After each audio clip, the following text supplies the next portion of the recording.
Ball State. And what the hell happened to Kyle? Oh my God, what's his name? Kyle, the quarterback. Kyle, holy shit.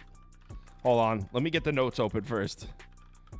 So for those of you that didn't watch MAC football last year, they started off with this kid at quarterback.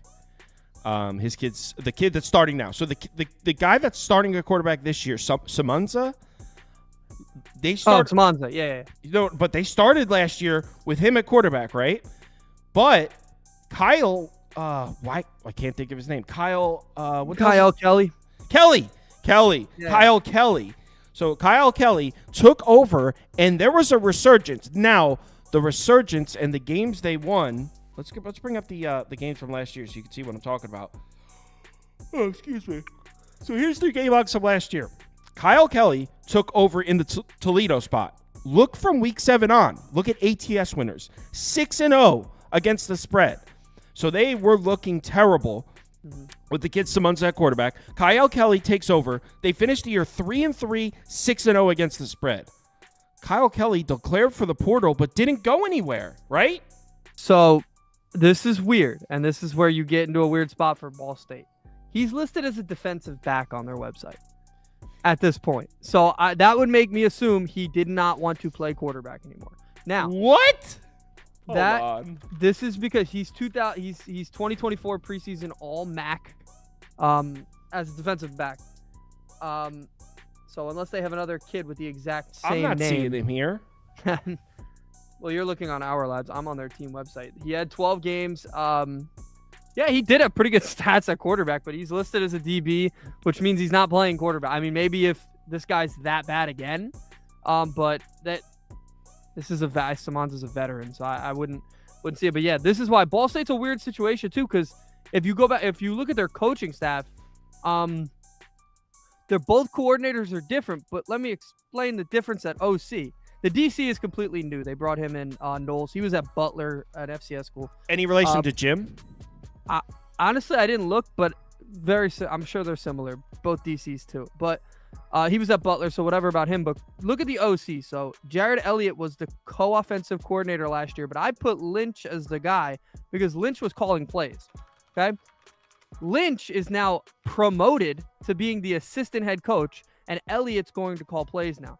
Now, this offense was awful last year. If you look at this, the numbers were awful.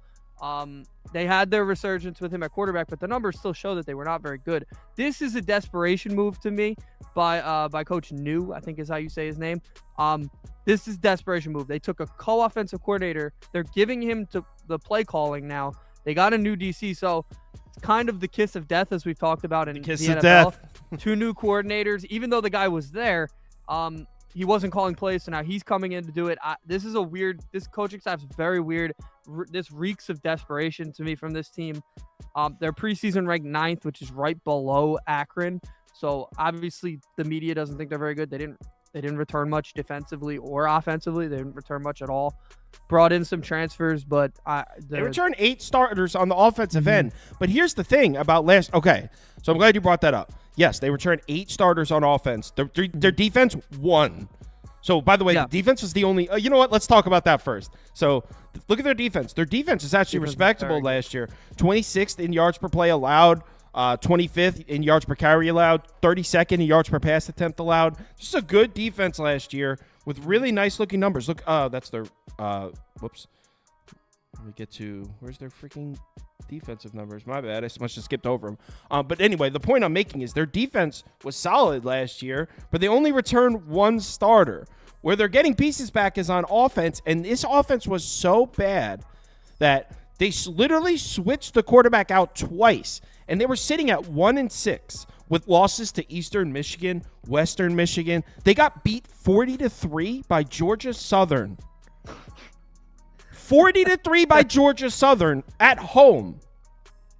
So, okay, they're bringing 8 pieces of the offense back. Do you even want them back? They were so bad. Then they switched to Kyle Kelly at quarterback. And like Andy said, it's not that he was particularly good at quarterback, but when they switched to him, the entire team started playing better, specifically on the defensive end. So, yeah, I don't care that they're bringing 8 starters back on offense. The offense was terrible. Yeah, they also, one of those guys they lost offensively, Marquez Cooper was a 1,000-yard rusher last year. Yeah, so he's they're gone. He's with at Kelly- San Diego State, I think. Yeah, with Kelly not being a quarterback, I guess, because even Phil Steele has him listed as a defensive back. That means that it's 1,800 yards of rushing that they're losing, and their next highest rusher that's returning to the team this year is Pemberton, who had 141 yards. So they're returning no rushing. They brought in a running back from Eastern Kentucky. I don't know how much that's gonna do. Yeah, why wasn't he coming up? Why couldn't I didn't have any additions on the the additions spreadsheet. I had to look up myself. I don't know why. I tried to Yeah, fix it, but none I of- don't know why our Ball State additions. Yeah, I thought that was weird. I'll fix that. I looked up. They took a guy from Eastern Kentucky. I'm not a skill position guy when it comes to coming from the FCS. That scares me. Very rarely do you see a team hit. I mean, you've seen it in the past, but I don't know if we're seeing Ball State hit in that situation. They ran the ball a ton last year, and now they don't really have a running game. So that's why I'm not very high on this team either. So let's do the WL thing. Oh yeah, I got it done. Here we go. All right, so win Missouri State. Oh yeah. Loss is the chip. Yeah. The chip was lost Jace Bauer though, but he wasn't really the full time. I would still take them to lose this game. Yeah, me too. Ball State. Yeah. At James Madison, hard loss. Yeah, they're gonna lose that. Western Michigan, home. I think that's a lot. I They don't lost really to them last year, and Western Michigan's returning a good amount of players, I believe. At Kent State, you like Kent State? You said. Kent State's going to be improved, so I believe that this is a game that Ball State will lose. At Vanderbilt, loss. Yeah.